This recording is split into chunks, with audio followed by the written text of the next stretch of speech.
One of the pertinent issues in our country is the cost of living, and the discussion is all around the cost of living and how maybe the government can reduce the cost of living.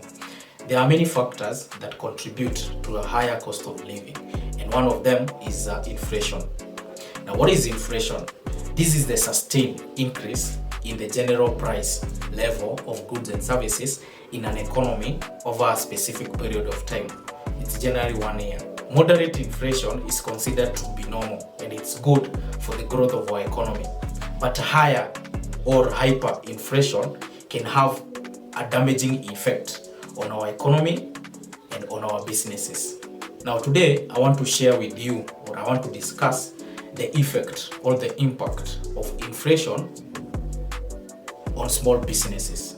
Number one, we have our currency will lose value, or our shillings will lose value.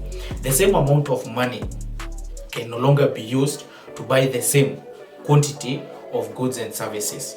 Take for example, in January, 1 kg of papaya was selling at 1,000 shillings. Currently, it is selling at 1,000. The same kg is selling at 1,500 shillings. Meaning that with 1,000, you cannot buy the same 1 kg of papaya, but you'll be forced to add another 500 shillings so that you can buy 1 kg of papaya. Meaning that the value of our currency has gone down, but the price of 1 kg of papaya has gone up. Number two, we have decrease in purchasing power. Inflation erodes the purchasing power of money. With the same 1,000 shillings, you cannot be able to buy the same 1 kg of papaya. For example, in your family, you have been spending 1,500 to buy 1 kg of papaya. Because the price has increased to 1,500, you will not be able to purchase the same 1 kg. So the purchasing power will go down. Number three, we have impact on savings and investment.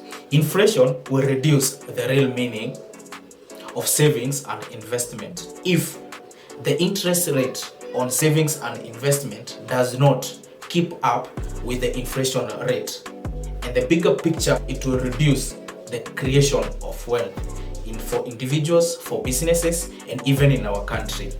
Number four, we have social and political consequences.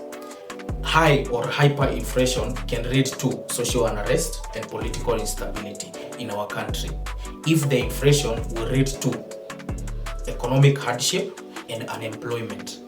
As you have seen in our country, people are demonstrating because of the cost of living, where inflation or hyperinflation is one of the contributing factors to the higher cost of living. And number five, we have the cost of doing business. Now, businesses will face higher production costs due to increased prices for raw material and other inputs. Other inputs such as taxes, we have wage bill, and we have energy prices that keep on fluctuating, making it harder for businesses